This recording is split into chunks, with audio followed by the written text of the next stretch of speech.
All right, next, let's bring in the head of Canada's largest private sector union, Lana Payne, the national president of Unifor. Lana, we still are facing the steel, aluminum, and auto tariffs, but it does seem like other things could have come today. How would you describe today? What's your reaction to what we're hearing?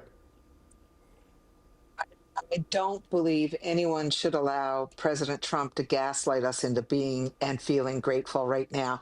The reality is that Canada is facing a mountain of tariffs.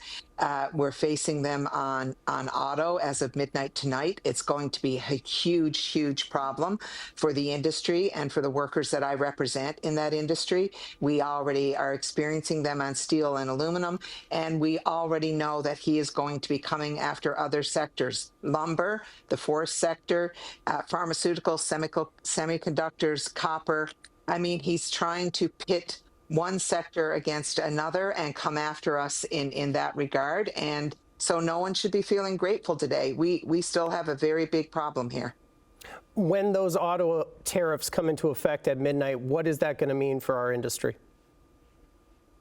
I'm very concerned that in the coming days and weeks, we will get decisions made by corporations, made by the assembly, the automakers, made by auto parts companies that will have an adverse impact on auto workers. And that is what we need to be aware of. And that is what the Canadian government and the Ontario government are going to have to push back against, and make sure that we are doing everything possible and using every bit of leverage that we have to protect this industry from this trade war, and particularly protect the workers and the jobs that are their jobs. We have had an industry, an auto industry in this country for well over 100 years. These are not Donald Trump's jobs to take. They're not jobs that belong to the United States. We buy vehicles in Canada. We should build them in Canada, and we need to continue to build them in Canada. And that means doing everything possible to protect this industry.